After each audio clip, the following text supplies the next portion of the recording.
Students, hope you are doing well. In last class, we learned three topics: introduction of matter, nature of matter, and characteristic of particles of matter. In this class, we will discuss the next topic, that is state of matter. So let us start from the solid state. For this, activity is 1.9. Collect the following articles: a pen, a book, a needle, and a piece of thread. Sketch the shape of above articles in your notebook by moving a pencil around them. Now some question arise. Do all these have a definite shape, distinct boundaries, and a fixed volume? What happens if they are hammered, pulled, or dropped? Are these capable of diffusing into each other? Try compressing them by applying force. Are you able to compress them? Observation. All the above are examples of solid. We can observe that all these have a definite shape, distinct boundaries, and fixed volumes, that is, have negligible compressibility. Solids have a tendency to maintain their shape when subjected to outside force. Solids may break under force, but it is difficult to change their shape, so they are rigid. Consider the following. What about a rubber band? Can it change its shape on stretching? Is it solid? What about sugar and salt? When kept in different jars, these take the shape of the jar. Are they solid? What about a sponge? It is a solid, yet we are able to compress it. Why? Conclusion. A rubber band changes shape under force and regains the same shape when the force is removed. If excessive force is applied, it breaks. Next, the shape of each individual sugar or salt crystal remain fixed. Whether we take it in our hand, put it in a plate or in a jar. A sponge has minute holes in which air is trapped. When we press it, the air is expelled out and we are able to compress it. Before next topic, I am explaining in Hindi. So let us start from activity 1.9. इसमें क्या कर रहा है? इस activity में कर रहा है कि हम कुछ मटेरियल्स को लेंगे, कलेक्ट करेंगे, जिसमें एक पेन है, एक बुक है और निडल है और एक थ्रेड का पीस भी है. इन सबको स्केच आउट करेंगे अपने नोटबुक में, यानी पेंसिल से उसके साइड साइड से स्केच कर देंगे. फिर कुछ क्वेश्चंस हो रहे थे. क्या आ रहे थे? पहला क्वेश्चन आ रहा था कि क्या सबके डेफिनेट शेप हैं, डेफिनेट बाउंड्रीज हैं और फिक्स्ड वॉल्यूम है. दूसरा क्वेश्चन आ रहा था कि क्या इसको क्या होगा जब इसमें हम हैमर से मारेंगे, उसको खींचेंगे और इसको नीचे गिराएंगे. फिर क्वेश्चन आ रहा था कि क्या ये सब डिफ्यूज करते हैं. फिर कहा, एक पॉइंट दिया कि सबको हम कंप्रेस करते हैं और कंप्रेस करने के बाद एक क्वेश्चन आया था कि क्या ये सब कंप्रेस होंगे. इसके बाद हमने ऑब्जर्वेशन किया. जितने हमने एग्जांपल्स लिए उन सब का डेफिनेट शेप है, डिस्टिंक्ट बाउंड्रीज हैं और फिक्स वॉल्यूम है, साथ में नेग्लिजिबल कंप्रेसिबिलिटी है. अब एक नया टर्म आ गया, कंप्रेसिबिलिटी. ये कंप्रेसिबिलिटी क्या होता है? तो जब हम किसी मैटर को दबाते हैं फोर्स डाल करके और वो दब जाता है, तो ये उसकी कंप्रेसिबिलिटी प्रॉपर्टी कहलाती है. एंड ओवरऑल हमारा छोटा सा कंक्लूजन निकला था कि ये सारे के सारे एग्जाम्पल जो लिए हमने वो रिजिड नेचर का है. अब वन बाय वन देखते हैं. रबर बैंड की बात करते हैं. क्या वो स्ट्रेच हो जाएगा जब उसको खींचा जाएगा? तो क्या यह सॉलिड है?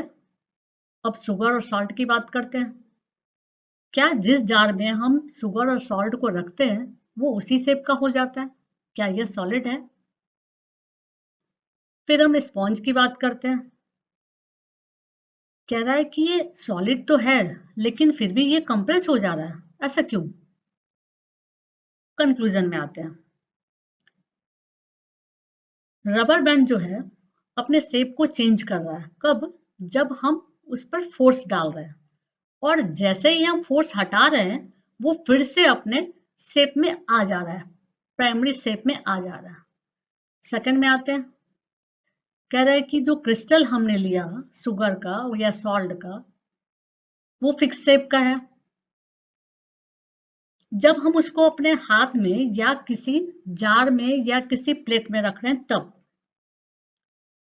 थर्ड में कह रहे हैं कि स्पॉन्ज में माइन्यूट होल्स है, यानी छोटे छोटे छेद हैं जहां पर एयर जो है ट्रैप्ड हो जा रहा है, और जैसे ही हम स्पॉन्ज को प्रेस करते हैं तो उसका एयर बाहर की तरफ निकल जाता है, और जब एयर बाहर की तरफ निकल जाता है तो स्पॉन्ज क्या होता है? प्रेस हो जाता है, कंप्रेस हो जाता है, यानी दब जाता है। Now next topic, the solid state. For this, activity is 1.10. Collect the following: water, cooking oil, milk, juice, and cold drinks. Containers of different shapes. Put a 50 ml mark on these containers using a measuring cylinder from the laboratory. Now some questions arise. What will happen if these liquids are split on the floor? Measure 50 ml of any one liquid and transfer it into different containers one by one. Next question. Does the volume remains the same? Next question. Does the shape of the liquid remain the same? When you pour the liquid from one container into another, does it flow easily? Observation. Liquids have no fixed shape but have a fixed volume. They take up the shape of the container in which they are kept. Liquids flow and change shape, so they are not rigid but can be called fluid. From activity 1.4 and 1.5, where we saw that solids and liquid can diffuse into liquids. And another content, the gases from the atmosphere diffuse and dissolve in water. These gases, especially oxygen and carbon dioxide, are essential for the survival of aquatic animals and plants. All living creatures need to breathe for survival. The aquatic animals can breathe underwater due to the presence of dissolved oxygen in water. Thus, we may conclude that solids, liquids, and gases can diffuse into liquids. The rate of diffusion of liquids is higher than that of solids. This is due to the fact that in the liquid state, particles move freely and have greater space between each other as compared to particles in the solid state. Now, before going to next topic, I will explain in Hindi. The liquid state. इसके लिए activity हमारा है 1.10. कुछ materials को collect करना है, जैसे water, cooking oil, milk, juice और कोल्ड ड्रिंक्स. फिर कुछ कंटेनर्स भी लेने हैं डिफरेंट डिफरेंट शेप्स के, और उन सारे शेप्स के कंटेनर में 50 ml तक का मार्क कर देना है. अब 50 ml तक कैसे मार्क करेंगे? तो अपने लैब से एक कोई मेजरमेंट वाला सिलेंडर ले लेंगे और उसमें क्या करेंगे, कोई भी लिक्विड भर देंगे 50 ml तक, और फिर एक एक कंटेनर में डालते जाएंगे और जहां तक 50 ml हो रहा है वहां तक उसको मार्क कर देंगे.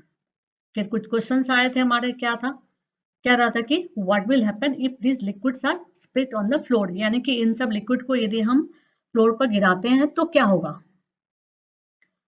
फिर कह रहा है कि जो हम लोग मेजर कर लिए थे कंटेनर में, जब हम उस कंटेनर में 1 by 1 ये सारे मटेरियल्स को डालते हैं तो क्या सबका वॉल्यूम सेम रहता है. नेक्स्ट क्वेश्चन आया था, सब जितने भी लिक्विड्स हमारे हैं उसका क्या शेप सेम रहेगा. फिर कह रहा है when you pour the liquid from one container into another does it flow easily। कह रहा है कि एक कंटेनर से जब हम दूसरे कंटेनर में किसी भी एक मटेरियल को लेकर के डालते हैं तो क्या आसानी से एक कंटेनर से दूसरे कंटेनर में चला जाता है। ऑब्जर्वेशन है कि लिक्विड्स के फिक्स शेप नहीं होते हैं लेकिन उसके फिक्स वॉल्यूम होते हैं। वो फ्लो कर सकता है और अपने शेप को चेंज कर सकता है और वो रिजिड नहीं होता है लेकिन इसको हम फ्लूइड कह सकते हैं। फिर दो एक्टिविटी को हम लोग लर्न किए थे, रिमाइंड किए थे 1.4 एंड 1.5। इसको फिर से रिमाइंड करने के लिए आप प्रीवियस क्लास को देख सकते हैं। आगे टॉपिक में आते हैं। ये लाइन जो अंडरलाइन वाला है ये बहुत इंपॉर्टेंट है। इसमें क्या कहना चाह रहा है, gases from the atmosphere diffuse and dissolve in water. कह रहा है कि जो एटमॉस्फेयर में गैसेस होते हैं वो डिफ्यूज कर सकते हैं और पानी में मिल सकते हैं आसानी से। डिफ्यूज का मतलब होता है कि फैल जाना, एक जगह से दूसरी जगह आसानी से चले जाना। These gases, especially oxygen and carbon dioxide, are essential for the survival of aquatic animals and plants। कह रहा है कि इन गैसेस में से ऑक्सीजन एंड कार्बन डाइऑक्साइड ये दोनों gas aquatic animals and plant के सर्वाइवल के लिए बहुत इंपॉर्टेंट है। फिर ये वाले पॉइंट भी बहुत ज़्यादा आपके इंपॉर्टेंट है, इसको आप लर्न कर लीजिएगा। इसमें क्या कहना चाह रहा है, the aquatic animals can breathe under water due to the presence of dissolved oxygen in water. कह रहा है कि एक्वाटिक एनिमल्स जो हैं वो पानी के अंदर आसानी से सांस ले सकते हैं। क्यों ले सकते हैं, क्योंकि उसके अंदर पानी के अंदर ऑक्सीजन मिला हुआ रहता है, डिजॉल्व रहता है, मिला हुआ रहता है। अब हम लोग कंक्लूजन में आते हैं। कंक्लूजन में क्या कर रहा है कि we may conclude that solids, liquids and gases can diffuse into liquids। कह रहा है कि ये तीनों के तीनों डिफ्यूज हो सकते हैं लेकिन रेट ऑफ डिफ्यूजन जो है वो लिक्विड्स का ज्यादा है सॉलिड की अपेक्षा। क्यों, इसका रीजन बताया है कि जो सॉलिड के पार्टिकल्स होते हैं वो सॉलिड के पार्टिकल्स आपस में पास पास होते हैं, यानी उसके बीच का स्पेस कम होता है, लेकिन लिक्विड के पार्टिकल्स के बीच में जो स्पेस होता है वो ज्यादा होता है। तो जिन पार्टिकल्स के बीच में स्पेस ज्यादा होगा तो आसानी से इधर उधर भाग सकता है, तो आसानी से डिफ्यूज कर सकता है। जिसको हम लोग ऐसे लेमन लैंग्वेज में भागना कहते हैं उसको हम लोग केमिस्ट्री में डिफ्यूज करना कहते हैं, तो आसानी से डिफ्यूज हो सकता है। चलिए हम लोग नेक्स्ट टॉपिक में आते हैं, द गैसियस स्टेट। इसके लिए एक्टिविटी है अपना 1.11। पहले इंग्लिश में बताते हैं फिर मैं हिंदी में समझाऊंगी। Take 300 ml syringes and close their nozzles by rubber cork. Remove the piston from all the syringes, leaving one syringe untouched. Fill water in the second and pieces of chalk in the third. Insert the pistons back into the syringes. You may apply some Vaseline on the pistons before inserting them into the syringes for their smooth movement. Now try to compress the content by pushing the piston in each syringe. Now some question arise. What do you observe? In which case was the piston easily pushed in? What do you infer from your observation? चलिए इतने को पहले हिंदी में समझाते हैं फिर आगे बढ़ते हैं। इसमें कह रहा है इस एक्टिविटी में, एक्टिविटी 1.1 में, कि 3 सिरिंज हमें लेना है और 3 सिरिंज लेकर के यहाँ इसके माउथ पर रबर कॉर्क को लगा देना है। साथ में इस पिस्टन, ये जो पीछे के साइड में पिस्टन होता है, इसको हम लोग बाहर कर लेंगे। बाहर करने के बाद क्या कर रहा है कि एक जो सिरिंज हमारा पहला सिरिंज है उसमें तो कुछ भी नहीं करना, उसको अनटच रखना है। दूसरे सिरिंज में क्या करना है, हमको पानी भर देना है। तीसरे सिरिंज में क्या करना है, चॉक के पीसेस को डाल देना है। अब ये जब तीनों सिरिंज हमारा रेडी हो गया, एक बिना कुछ किए हुए, दूसरे में पानी और तीसरे में चॉक के पीसेस, तब हम क्या करेंगे, सभी पिस्टन में थोड़ा थोड़ा वैसलीन लगा करके, इसके अराउंड में वैसलीन लगा करके पिस्टन को फिर से सिरिंज के ऊपर डालेंगे और एक एक को पुश करने की कोशिश करेंगे। तब हमारा क्वेश्चन आया था कि आप क्या ऑब्जर्व कर रहे हो, किस केस में, यानी तीनों जो केस था हमारा, किस केस में पिस्टन आसानी से चला जाएगा, सिरिंज के अंदर चला जाएगा। और कह रहा है कि आप क्या इससे कंक्लूजन क्या निकाल रहे हो। आगे आते हैं। We have observed that gases are highly compressible as compared to solids and liquids। जो हमारा 3 सिरिंज था उसके लिए कह रहा है कि ऑब्जर्वेशन से आप क्या इंफर करो, तो हम कंक्लूजन ये निकाल रहे हैं कि गैसेस जो है वो आसानी से कंप्रेस हो सकता है। किसके कंपेयर में? सॉलिड्स के कंपेयर में, लिक्विड्स के कंपेयर में। क्यों ऐसा कर रहा है? क्योंकि हमने जो एक्सपेरिमेंट अभी की, अभी एक्टिविटी की, इसमें 3, यहाँ पे 3 सिरिंज, अभी यहाँ पे पिक्चर नहीं है बट ऐसे हमको इमेजिन करना पड़ेगा। ये जो 3 सिरिंजेस थे, एक खाली था, दूसरे में वाटर था, तीसरे में चॉक के पीसेस थे। तो जो खाली सिरिंज होगा ऑब्वियसली वो क्या होगा, उसका पिस्टन आसानी से दब जाएगा। दूसरा वाला जो पानी वाला है वो उससे थोड़ा सा ज्यादा प्रेशर लगाने पर दबेगा। और तीसरा वाला जिसमें हमने चॉक पीसेस डाले थे उसमें बहुत ज्यादा ताकत लगानी पड़ेगी, तब जाकर के वो अंदर थोड़ा सा जाएगा, हो सके ना भी जाए। तो इसी चीज को कह रहा है कंक्लूजन में कि जो हमारा है कि गैस आर हाईली कंप्रेसिबल, मतलब गैस आसानी से दब जाता है, लेकिन सॉलिड और लिक्विड नहीं दबता है। नेक्स्ट कंटेंट में आते हैं। The liquefied petroleum gas LPG cylinder that we get in our home for cooking, or the oxygen supply to hospitals in cylinder is compressed gas। बताना चाह रहा है जो हम लोग किचन में यूज कर रहे हैं गैस वो, और जो हॉस्पिटल जाता है ये सब कंप्रेस्ड गैस है। उस सिलेंडर में कंप्रेस्ड गैस भरा होता है। कंप्रेस्ड नेचुरल गैस, जिसको कि हम शॉर्ट फॉर्म में CNG कहते हैं, is use as a fuel these days in vehicle. आजकल CNG का यूज हम लोग व्हीकल में करते हैं। इस चीज को बताना चाह रहा है। क्यों? इसका रीजन क्या है? Due to its high compressibility, वही प्रॉपर्टी जिसकी वजह से वो आसानी से दब जाता है। तो दबने की वजह से ऐसा क्यों हम लोग यूज करेंगे? तो इसका रीजन ये हम कह सकते हैं कि जब हम गैस को दबाते हैं और वो दब जाता है, यानी बहुत ज्यादा अमाउंट में हम ले लेंगे गैस को और गैस को दबा करके एक छोटे से सिलेंडर में भर देंगे, तो उस गैस से जो काम होने वाला है वो आसानी से बहुत देर तक चलेगा, क्योंकि गैस एक्चुअल में उसके सारे पार्टिकल्स तो उतने ही होंगे ना। बस हमने क्या किया, उसके स्पेस को थोड़ा कम कर दिया कंप्रेस करके। इसीलिए हाईली कंप्रेसिबिलिटी प्रॉपर्टी की वजह से ये जो हमारा गैस है LPG एंड CNG वो आजकल ज्यादा से ज्यादा यूज में हम लोग कर रहे हैं। We come to know of what is being cooked in the kitchen without even entering there by the smell that reaches our nostrils. How does this smell reach us? The particles of the aroma of food mix with the particles of air spread from the kitchen, reach us and even further away. The smell of hot cooked food reaches us in seconds. Compare this with the rate of diffusion of solids and liquids.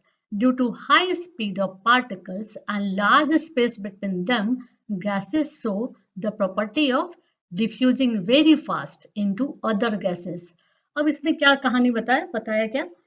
इतना तो आपके समझ में नहीं आएगा, हो सकता है बहुतों के समझ में आ गया हो, लेकिन कुछ बच्चों के समझ में टोटली इंग्लिश नहीं आता है, तो इसको थोड़ा मैं हिंदी में डिस्क्राइब करती हूँ। इसमें क्या बताना चाह रहा है कि जब हम किचन में जाते हैं या किचन में नहीं भी जाते हैं, थोड़े दूर में ही रहते हैं और किचन में कुछ खाना बन रहा होता है तो हमें दूर से स्मेल आ जाता है। तो ऐसा क्यों होता है? तो ऐसा इसलिए होता है कि जो स्मेल है वो किस चीज के फॉर्म में? गैस के फॉर्म में। और गैस के पार्टिकल्स का स्पेस क्या होता है? बहुत ज्यादा होता है। इन बिटवीन जो पार्टिकल्स के बीच का स्पेस है बहुत ज्यादा होता है। और यदि ज्यादा होगा स्पेस तो वो क्या करेगा, जो एटमॉस्फेयर में गैस है उसके साथ जल्दी से मिक्स हो जाएगा और मिक्स होकर के वो हम तक पहुंच जाता है और हमें खुशबू आ जाती है किचन की कि किचन में क्या बन रहा है। चलिए नेक्स्ट कंटेंट में आते हैं।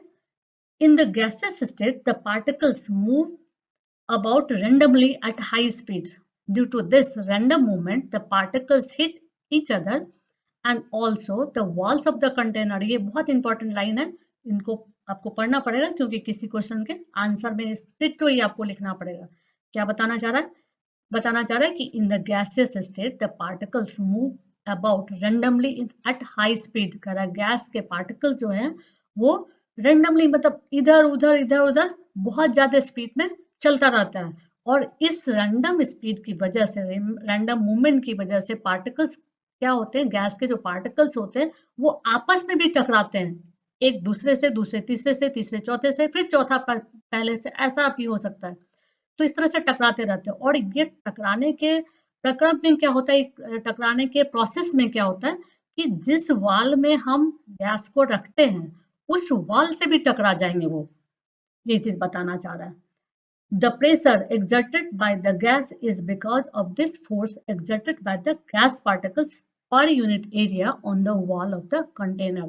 अब इसमें क्या कहना चाह रहे हैं, लास्ट लाइन में कहना चाह रहा है कि जब 1 यूनिट एरिया में हम किसी पार्टिकल्स, गैस के पार्टिकल्स को देखें तो उसमें क्या देखेंगे कि जब हम मान लो बहुत ज्यादा प्रेशर लगा रहे हैं तो उस पर्टिकुलर यूनिट एरिया में प्रेशर की वजह से वॉल से पार्टिकल्स का टकराना बहुत ज्यादा हो सकता है। समझ में आ गया? That's enough for today. In next class, we will discuss next topic. Can matter change its state? Thanks for watching. Don't forget to click the subscribe button and hit the bell icon. If you have any doubt, mention in the comment section below. See you in next class.